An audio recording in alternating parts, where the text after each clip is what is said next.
Election day fast approaching. While this election does not have any marquee matchups, we're going to hear from the Board of Elections on what this week's vote could mean for races later on this year. Hello and welcome to Empire State Weekly. I'm John Gray in Albany. The state's general election just a few days away now, and while there aren't any major offices like president or governor up for grabs, there are many consequential races on this ballot to talk about. Now, here's a few of the important Election Day reminders. Polls here open on Tuesday the 7th, 6 a.m., and they will close at 9 p.m. Early voting ends November 5th. Unfortunately, the deadline to get an absentee ballot online, that's already passed. Voters are concerned about several key issues this season. Cost of living being number one, according to a recent Siena College poll. Other top issues include crime and the recent influx of migrants. To give us more details on voting ahead of Election Day, we are joined by Kathleen McGrath, Director of Public Information for the State Board of Elections. Kathleen, thank you for coming on the show. Thanks, John. I wondered about the Board of Elections. I know with my my accountant who does my taxes, he tells me he's crazy busy for like 3 months around tax day, but the rest of the year kind of calms down. Is it that way with the Board of Elections, or are you guys just busy all the time? Well, there's definitely a ramping up around election days, but it's a full-time job all year round. There's always things to be done in terms of candidate access to the ballots and preparing for elections and campaign finance. So it never ends. For those who have no idea what a Board of Election does, I mean, I would think if I stop 5 people, they think, well, they're there election day to make sure you get in line right, and if the machine's giving you trouble, they figure. There's more to it than that, isn't there? It's a lot of registration and making sure people know where they're voting and all those good things. Explain a little bit about that. Absolutely. So we have 57 county boards of elections plus the New York City Board of Elections that year-round are registering voters. They are updating registrations. They are handling their machines that will be used on Election Day. They're getting petitions from candidates seeking to be on the ballot. They are preparing the ballot. They are testing the machines and making sure elections are secure and safe for all voters. And they're to help the voters with anything they need on Election Day or otherwise. Talk a little bit about how we're voting these days. When I was like 18, my first time I voted, it was either everybody voted in person, and maybe if you were in the military or you're going to be away, on a vacation that day, and you knew in advance you might get an absentee ballot. It really is shifting to more early voting now, isn't it? New York State now has 9 days of early voting that begin 10 days before Election Day. So if folks are out this weekend, you still have 2 days to vote on Saturday and Sunday at an early voting location, or you can wait until Tuesday and vote on Election Day. And those absentee options still exist for those that are unable to make it to the polls. If somebody watching has never voted, what's their first step to being part of the process? Is there something online they can go on to fill out and figure out where they would even vote or what party they want to be in? And do they even have to pick a party? You can say, I don't, some days I like Democrats, some days I like Republicans. I don't want to be in a party. To explain that part. In New York State, you can register to vote either enrolling in a party or just keeping that blank and being unenrolled in a party. That's totally fine. Registering to vote can happen through your county board of elections, through the state board's online voter registration application, or at a number of different state agencies. Once you are registered, now you can use the state board's website or your county board's website to look up your specific record and see where you need to vote, what you'll be voting on, and answer any other questions you might have. Dumb question, but I don't know who's watching who might be confused by the whole process. If you register as a Democrat, but you happen to like a Republican, when you get in that booth, you can vote for whoever you want, right? You're not tied to a certain party line. Nope. Your vote is a secret ballot. Your vote is yours alone. You can vote for whomever you see fit for the job. I know where I vote. We get the paper one, and you use the black Sharpies, and then you feed it in the machine, and then you wait for it to say you're all good. Are all our machines like that, or do they vary around the state? Do different boards do it differently? They do have some variance around the state. The state board certifies machines to meeting the requirements, but then county boards, it's up to them which ones they decide to purchase for their county. So there is some variation, but you have the paper you're filling out and then it goes into the machine. Now, people move sometimes, Kathleen. If I, decide I'm going to move in the middle, over the summer, does it follow me, or do you have to let the board know, hey, I'm over here now, or does it automatically when you file new information and new mailing addresses that follow you, and you now vote in a new place. Explain how that works.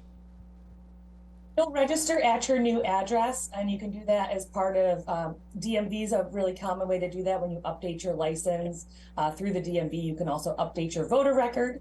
And then the new county you've moved to will let the old county know to remove you from their rolls as you're now registered in the new county. So it's an active step, but one that's pretty easy to do through a variety of state agencies or through the online portals.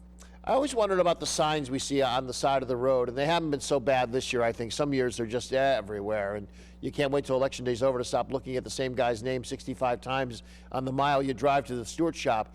But do you guys govern any of that, or is that a different part of the state that governs where those signs can go and all those things, or how close they can be to a certain thing? So there are local enactments. Different municipalities will have different rules on the timing of when those signs can be placed and where they can be placed. The only thing under state election law is there's no electioneering allowed within 100 feet of a polling place. So none of that can be near the polling place. But other than that, it would be the local enactments that govern where they go and when they can be out there. And when you say the polling place, a lot of people vote at churches or schools. That 100 feet is not 100 feet from the physical machine. It's probably 100 feet, I'm assuming, from like the school, right? So you can't be standing on the steps. Front door. Got you. And really, I mean, nobody should be asking who you voted for anyway, right? It's a private. If you want to tell them, you can. They tell pollsters all the time, but it's your vote. You can have your own privacy, right? Absolutely. Gotcha. All right. Well, again, let's run down the times again. We open at 6 a.m. in New York, close at 9 p.m. at night, right? Correct. And your last word, it's not, if someone hasn't voted, maybe you have a young person up watching today, it's not an intimidating thing. And you almost feel good, don't you, after you vote, that you made a difference. Absolutely. I love showing up and voting in elections. If you have questions, there are folks there, poll workers there that can help you through the process. Don't be intimidated by it. And we encourage everyone to get out and vote. All right, Kathleen McGrath from the Board of Elections. Thanks so much for coming on this week. Appreciate it. Thanks, John. All right. Former top aide to Governor Cuomo giving insight to her storied political career in a new memoir. When we come back, we'll talk with a reporter who read that whole book from Melissa DeRosa. We'll break down the big takeaways and what the book may mean for her own future political career of DeRosa. Quick reminder, if you have a comment or story idea, let us know about it. You can email us at news@news10.com. You can also reach out on X, formerly known as Twitter, at WTEN.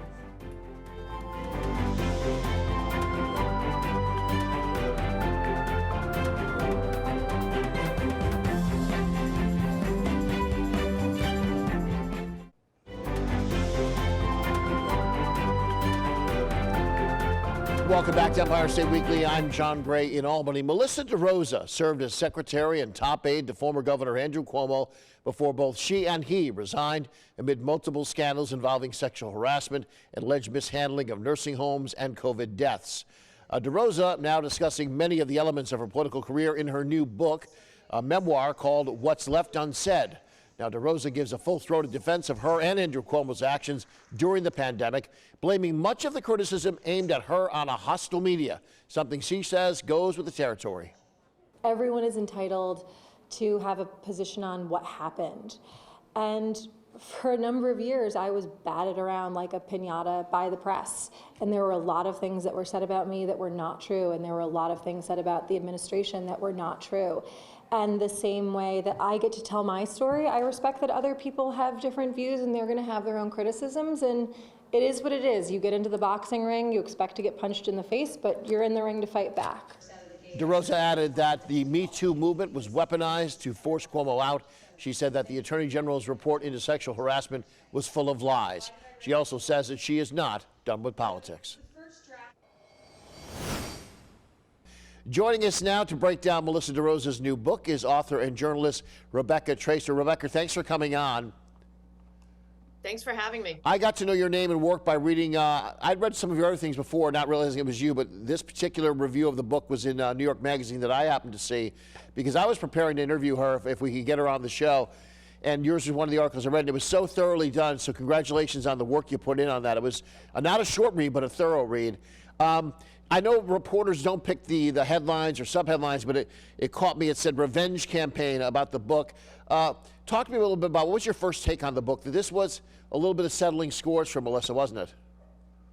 I think it's more than a little bit of settling scores. I was really struck. I was interested in the book. I had done reporting on the Cuomo administration and on DeRosa herself.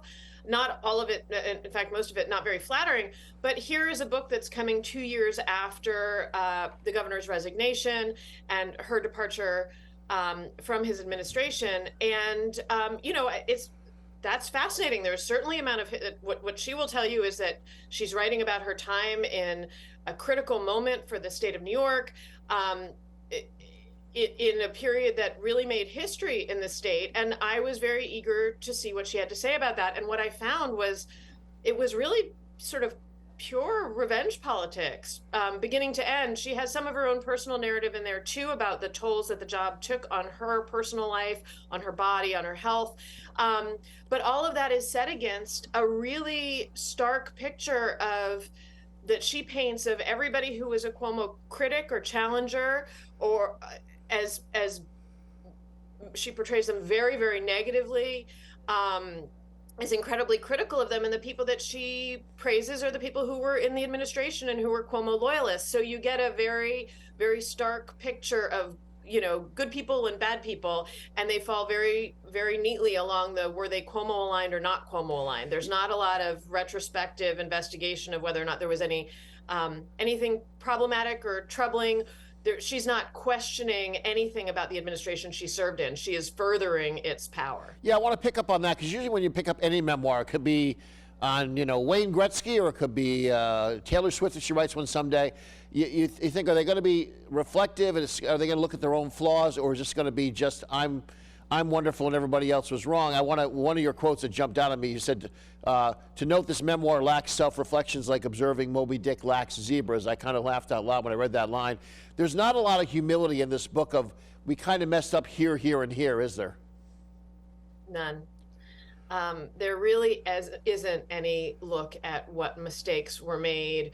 There isn't any, she's obviously writing about the administration's handling of the COVID crisis, and a lot of it where they were caught out making errors, or where the press reported on policy mistakes that might have resulted in excess deaths.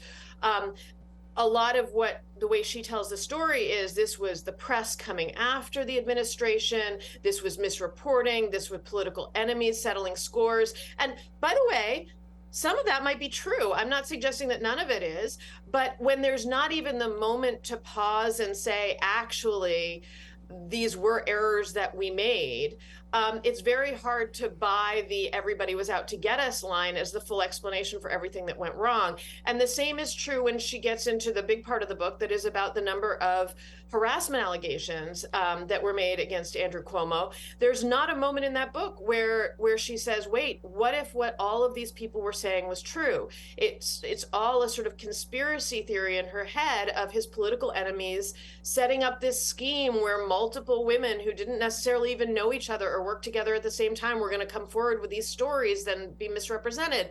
It's one thing to challenge some of those stories. It's perfectly valid to say, I don't think that story was accurate. But when she's wrapping them all up and saying none of these could be true, they were all, lying or misrepresented or being used as part of this effort to bring down the governor. And it makes, it makes her position pretty implausible, actually, as a reader. Yeah, it strikes you, and again, I didn't read the book. I'm going by what you and other reviews regarding the sexual harassment stuff.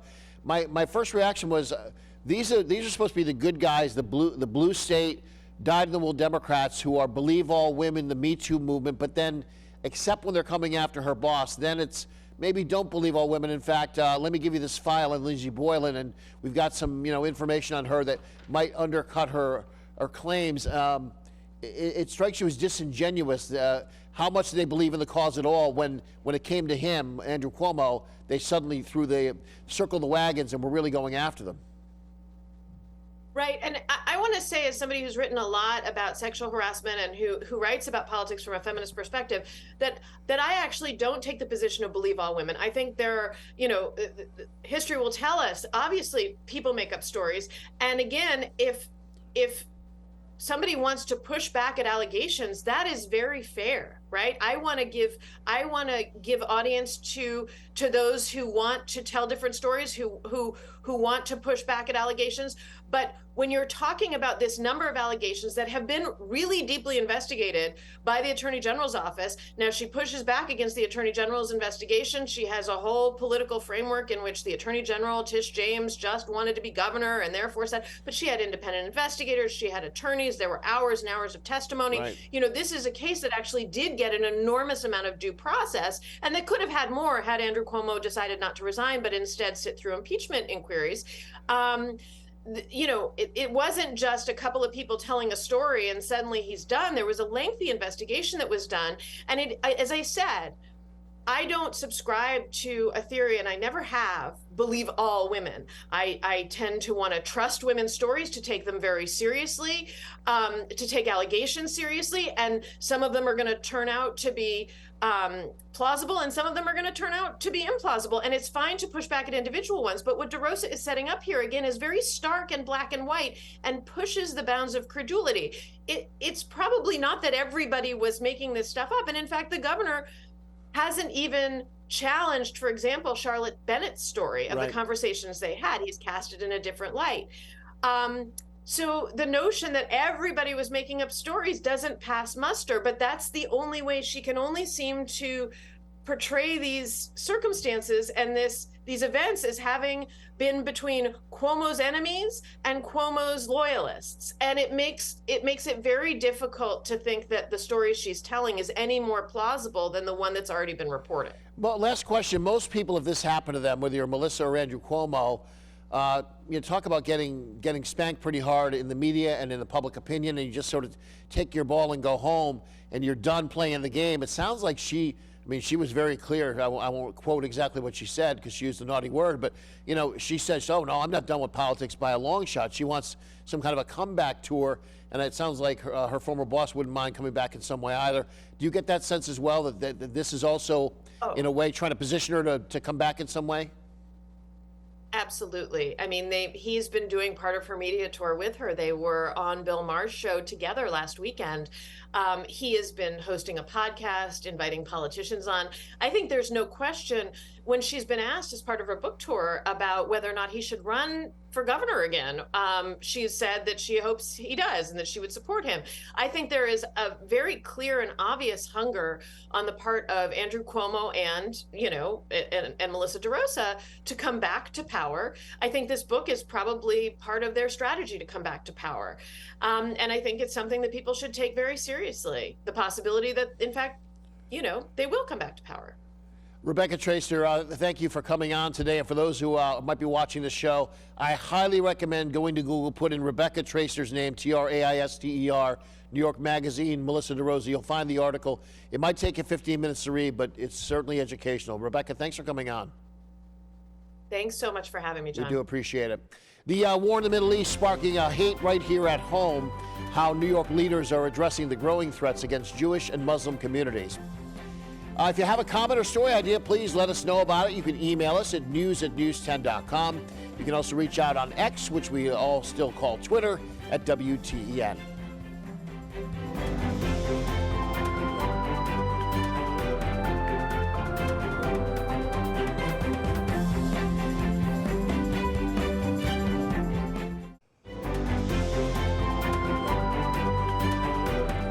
Welcome back to Empire State Weekly. I'm John Gray in Albany. Multiple state leaders looking to address the recent incidents of hate seen across New York after a rise in anti-Semitic threats following Israel's declaration of war on Hamas in Gaza. In the days and weeks since Hamas attacked Israel, leaders at both the state and federal level say there has been an increase in hate crimes and threats. Officials say that they're working to increase resources to law enforcement so they can identify and stop hate crimes. The Jewish Center and the community centers that are being targeted can apply for grant money so they can put in more support to protect students, such as cameras, such as if security guards are needed, to pay for them. Any other funding that keeps the community safe can be applied for. We're also expanding the work of the Social Media Analysis Unit at the New York State Intelligence Center to increase monitoring for school and campus violence threats. as well as credible threats by white supremacists and Nazi organizations. As the weather turns colder, the cost of home heating can be on the minds of many New York residents.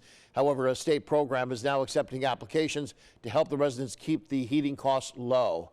Applications are open now for the Home Energy Assistance Program, known as HEAP. Low and middle income households could receive up to $976 in heating assistance if they meet certain qualifications. HEAP also has a repair and replacement program for eligible homeowners. So to have the bill, and it's also based on household income and size, as well as the type of fuel that people use would determine the benefit. So if they have heating equipment that is either unsafe or not operating, they can also receive help through the HEAP program to repair or replace that equipment. Stick around. We'll be back with a look ahead at the week ahead in just a minute. If you have a comment or story idea, please let us know about it. You can email us at news@news10.com. You can also reach out on X, formerly known as Twitter. We're at WTEN.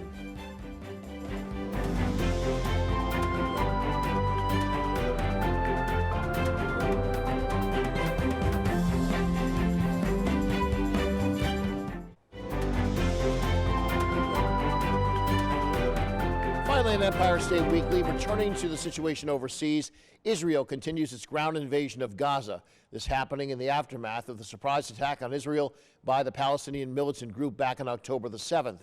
As the invasion continues to develop, activists on both sides of this conflict making their voices heard. Some Capital Region advocates recently calling for a ceasefire in Gaza and for more humanitarian aid to reach the Palestinian families. Next week, we'll be looking to hear from an organization that works with Palestinian refugees on the efforts that they're taking now, trying to contribute to that aid. For now, from all of us here at Empire State Weekly, I'm John Gray in Albany. We'll see you right here next week. And don't forget, you can watch Empire State Weekly all over New York. Here's a full schedule of Empire State Weekly on 10 television stations across the great state of New York.